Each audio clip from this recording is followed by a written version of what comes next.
Essa é uma aula sobre o passado da Ucrânia e da Rússia, tema de história. Eu sou a Prof. Lili e vou acompanhar vocês durante essa aula. Os povos eslavos. Os eslavos são a composição étnica e linguística mais numerosa da Europa. As línguas eslavas pertencem à família indo-europeia. Os eslavos são divididos em orientais, que são os russos, ucranianos e bielorrussos. Então, nós podemos perceber que os russos e ucranianos possuem a mesma origem dos povos antigos. Os ocidentais, que são os poloneses, tchecos e eslovacos. E os sul ou meridionais, que são os sérvios, croatas, bósnios, eslovenos, búlgaros, macedônios e montenegrinos. Eu trouxe para vocês aqui um mapa que vai demonstrar essa localização dos países, né? A localização atual. Então, nós temos os eslavos orientais, que é da Rússia e Ucrânia, nesse verde escuro. Nesse verde claro, os eslavos ocidentais. E esses mais escuros são os eslavos meridionais. Todos eles possuem a mesma origem dos povos eslavos.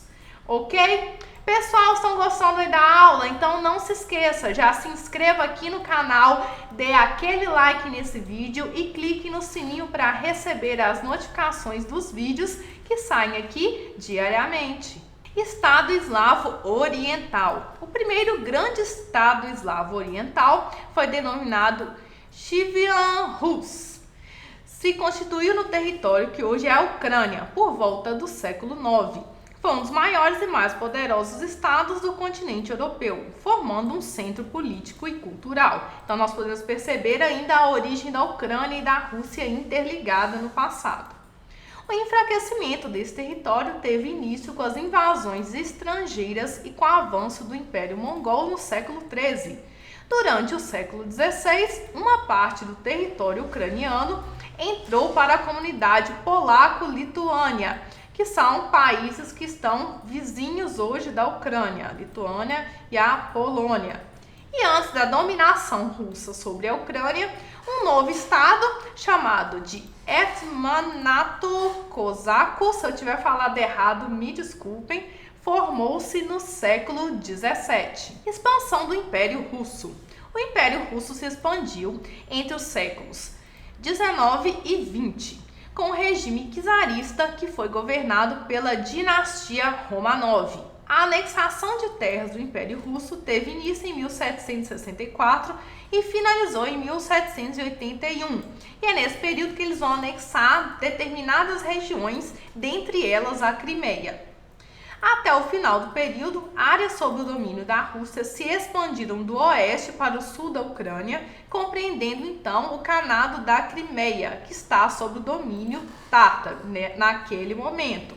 Pessoal, a Crimeia é uma área que até hoje é resolução de conflitos, é geradora de conflitos entre a Rússia e a Ucrânia, e depois nós vamos fazer uma aula específica sobre a Crimeia. O czarismo russo. A partir do século XX, o Império Romanov começou a sofrer pressões da população insatisfeita, que eram os camponeses, operários e a nova classe burguesa, gerando as crises econômicas e políticas. Essas classes estavam descontentes devido ao atraso tecnológico, o baixo desenvolvimento das indústrias e a permanência da sociedade ainda agrária. Outra fragilidade do Império czarista era o alto gasto no orçamento com guerras, tal como a Guerra Russo-Japonesa, que foi em 1904 e 1905, e nesse contexto surgiram partidos políticos representantes dos setores das sociedades que eram insatisfeitos com esse regime do czar. Dentre eles, o Partido Operário Social Democrata Russo, POSDR, destacou-se pela inspiração marxista, que eram as ideias do Karl Marx, e aos poucos foi dividindo em dois grupos, porque eles não entraram exatamente em acordo sobre aquilo que eles defendiam. Eles eram os mencheviques, que eram a minoria, e os bolcheviques, que eram a maioria. Revolução Russa. Em 1905, com o final da guerra contra o Japão, o governo russo, que enfrentava também problemas internos, problemas políticos da classe que estava contra o governo, mobilizou as tropas para reprimir a multidão da passeata dos trabalhadores que se aproximava do Palácio de Inverno. Então, naquele momento, estava tendo uma passeata reivindicando os valores relacionados ao trabalho e, com muita violência, as tropas abriram fogo pelas ruas da cidade e isso resultou na morte de pelo menos 130 pessoas. E assim, essa Revolução Russa de 1905 ficou conhecida como Domingo Sangrento. Tem outros números que dizem valores bem maiores, como 5.000 pessoas morreram, era a multidão de pessoas que estavam marchando para o Palácio de Inverno e foi recebido pelas tropas à bala. Em 1914 é desencadeada a Primeira Guerra Mundial, que foi de 1914 a 1918, e a longa duração da guerra provocou uma crise de abastecimento de alimentos nas cidades, desencadeando uma série de greves e revoltas populares.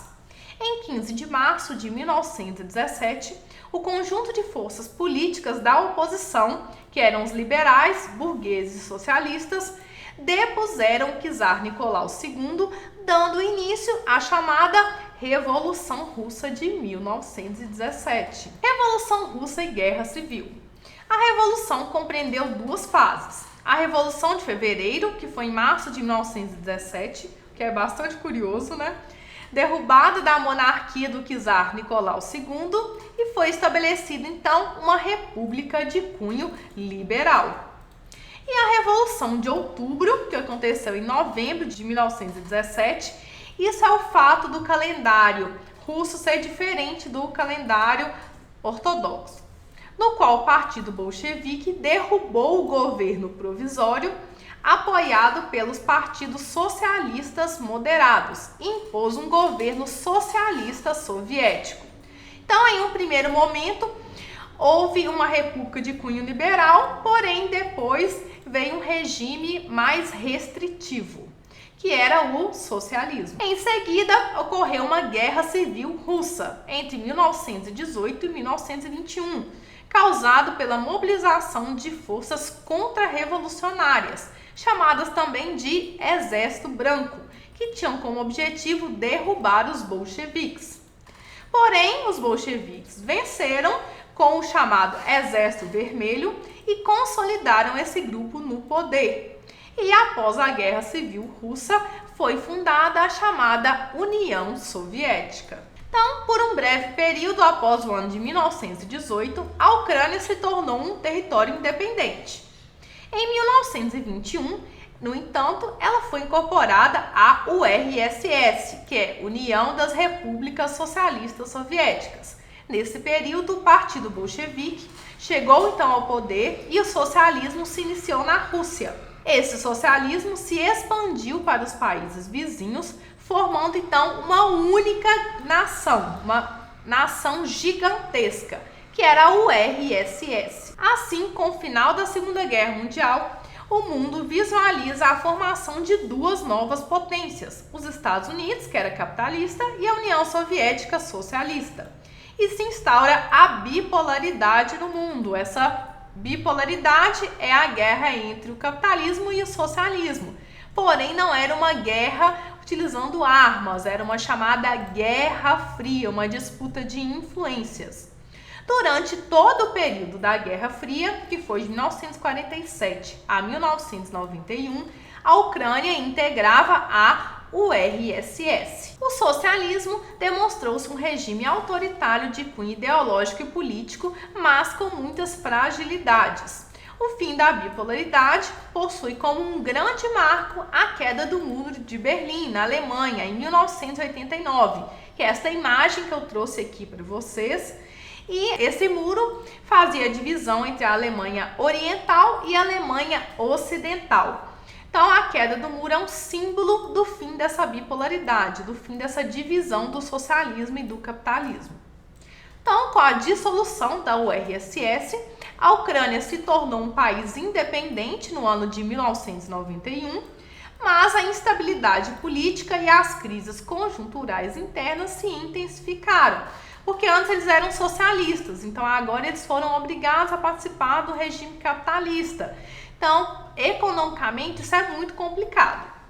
O período recente foi marcado também pela Revolução Laranja, 2004-2005, e pelos protestos em 2014, conhecido também como Revolução Ucraniana. Esses e outros conflitos deste novo século nós vamos falar em uma próxima aula. Obrigado por terem ficado aqui até o final dessa aula. Espero que tenha curtido e aprendido bastante comigo. Não se esqueça de se inscrever e de ativar o sininho para receber todas as notificações de vídeos aqui do canal. Super beijo e até a próxima. Tchau, tchau!